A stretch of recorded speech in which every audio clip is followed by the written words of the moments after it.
আসসালামু আলাইকুম রহমতুল্লাহি ওবারাকাতুহু বিসমিল্লাহির রহমানির রহিম। সুপ্রিয় দর্শক, আপনারা জানেন আমরা এই চ্যানেলে নিয়মিত ভিডিও নিয়ে বা দোয়া নিয়ে উপস্থিত হয়ে থাকে। আমাদের এই চ্যানেলটি ক্রিয়েট করা হয়েছে একমাত্র দোয়া শিক্ষার উদ্দেশ্যে। অনেক মানুষ রয়েছে দোয়া সংক্রান্ত বিষয়ে আপনার মধ্যে যে সংশয় বা সন্দেহ রয়েছে বা আপনার মুখস্থ করার যে পদ্ধতি অতি তাড়াতাড়ি হয়ে যাবে। তো আজকের ভিডিওতে আলোচনা করা হবে দুই সেজদার মাঝের দোয়া।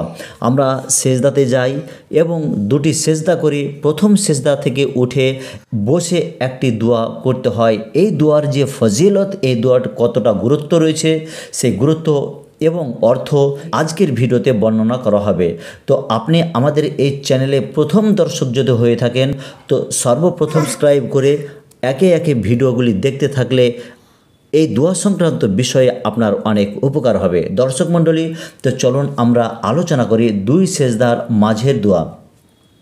আল্লাহুম্মা গফিরলি ওয়ারহামনি ওয়াহদিনি ওয়াআফিনি ওয়ারযুকনি। আল্লাহুম্মা গফিরলি ওয়ারহামনি ওয়াহদিনি ওয়াআফিনি ওয়ারযুকনি।